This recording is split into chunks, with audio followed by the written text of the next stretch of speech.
Well, I'm sure they're hurt. I mean, like I am too. I mean, the first thing you want to do, I want to give Valpo credit. I mean, they clearly came out, early like they did at their place and jumped on us. And, I don't know if the emotions, we looked tired out there, and again in the beginning of the game. But, I'm obviously really disappointed in how this worked out today. And, I think I got two emotions, like I told the team. I mean, one is, hey, I'm proud of what these guys have accomplished in the regular season from the standpoint of,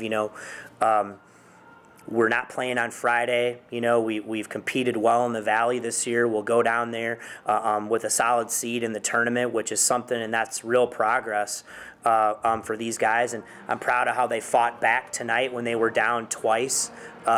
I think those things happen, and so that's the positive side for me, But the negative, I'm disappointed in how we performed tonight. There's no question about that, and this is a team that scores in the paint. We allowed 36 points in the paint. Smits killed us. I thought we had a lot of game plan errors defensively that are very uncharacteristic, of this team. And then went all the way down to the coaches. I called a timeout there at the end of the game. I thought we had one. That's on me. Poor communication from our staff that way. And, at the end of the day, I'm the head coach. And so it was just I'm disappointed in that. I don't want it to take away from the regular season, but as a competitor, this is going to sting here tonight, and it should. Yeah, with that timeout, kind of how that play out and how frustrating was it to have the game basically end like that? Oh, it's a killer. It just kind of summed up the day. It was just a frustrating day, like all the way around, like for us. I mean, it's just every time, something frustrated happened, and we looked frustrated, and that just kind of capped it off, right there. And that was kind of our last hope right there. We hit a three, cut it to three with 6 seconds left, and clearly we were going to have to either steal it or foul and hope that they miss, the first one, and then we'd have a chance to tie it. But that's not the way it worked out. There was that run there in the second half where it just seemed like you guys couldn't get a good quality look, get a shot clock violation. As a coach, how do you try and get a team out of a funk like that? I mean, they're good defensively. I mean, let's call it what it is. We had a lot of trouble finishing in the lane. I mean, that's really, if you look at it right there and you look, I thought we had a lot of shots, in the lane tonight, and we just struggled to finish. We couldn't get fouled, and we couldn't finish. I think, the numbers, if you look at it, play that out. And at some point, you're playing a team, you've got to be able to finish plays or get fouled in the lane. You can't simply rely on – they're an athletic team. I mean, they're going to get after our shooters. They're going to force us to put the ball on the floor and attack the paint. And, we just weren't able to finish in the lane. And I thought that was the difference in the game.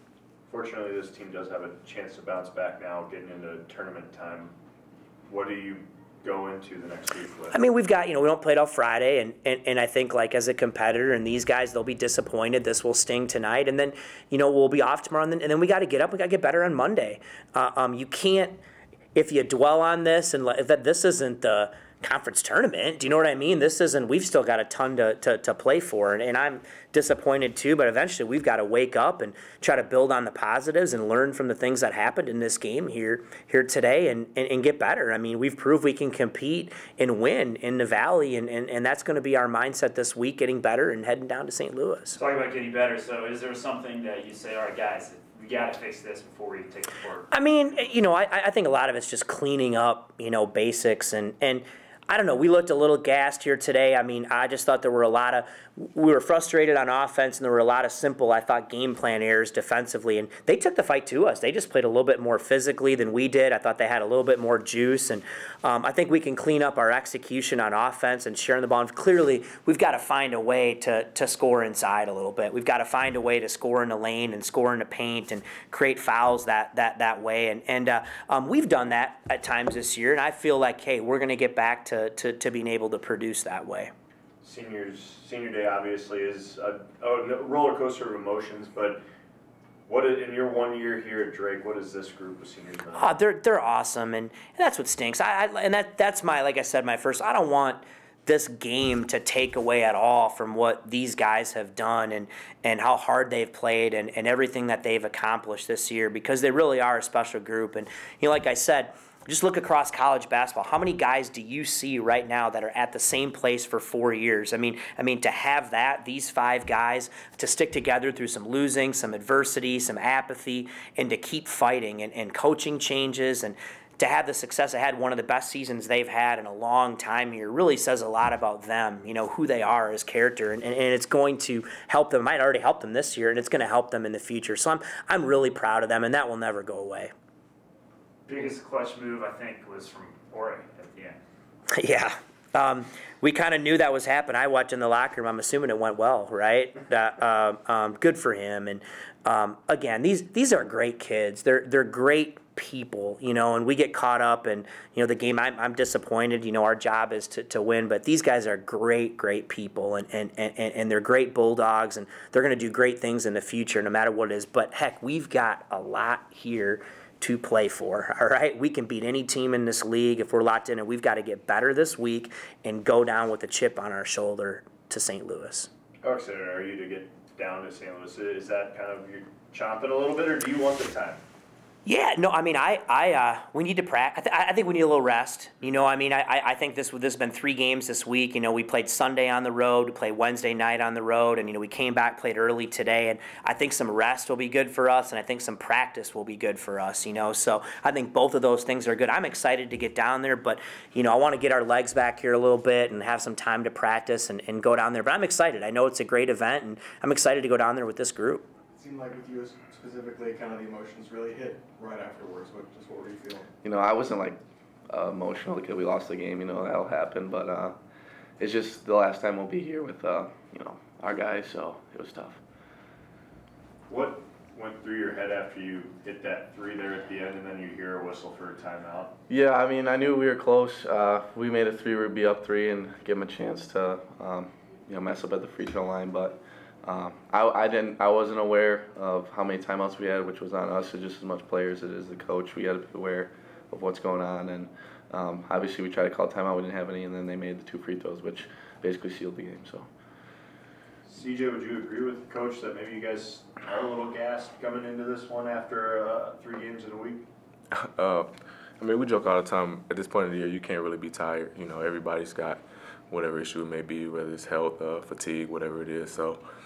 It's who will be the most mentally tough as we go down, this last stretch into the NBC tournament. So that's something we're hoping to build on, as well as mental toughness, as well as the X's and O's this week. Why weren't shots falling in the lane for you guys? Seemed like 3 and 4 footers just hitting back iron or getting bounces out. Just seemed off tonight. Yeah, I think you could point to a lot of things. Maybe the emotions. Guys just. Like you said, emotional roller coaster in a game like this. So, I don't know, that's something we'll definitely clean up and hopefully get better at this weekend coming up. So it's looking like with the tiebreaker, probably the number 4 seed for you guys.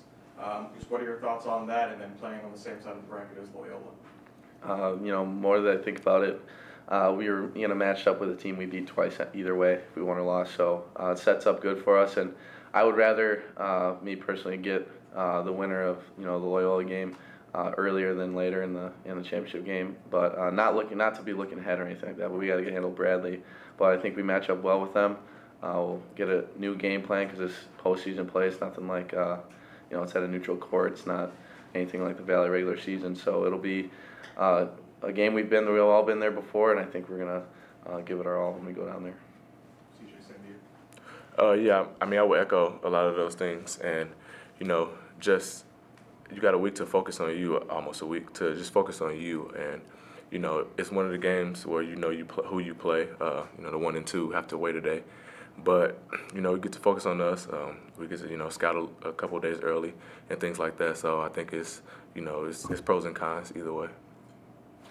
Reed, you probably, I guess I won't speak for you, but did you anticipate the emotions hitting you like that? I knew, like I said, it wasn't because we lost the game. It was just because we've gone so close to these groups of seniors that playing out there is something special, and just reflecting back, it was kind of all hit me. But I think everyone would feel that way. But we also know that we're not done. It's not the last game of the season. That we have swallow this one, go back on Monday, and make a run. So, CJ, just what has this team and kind of grinding through all those tough times and kind of being at this point now, what does that mean to you? It means a lot. It's character building. It's you know, you come in as a boy and, you know, grow into a group of men, especially this group who's been together over these last 4 years. And it just means a lot, you know, learned a lot from these guys, a lot I'll take with me, from friendships to life lessons. And, you know, it's something that you can't duplicate, you know, an experience like this one.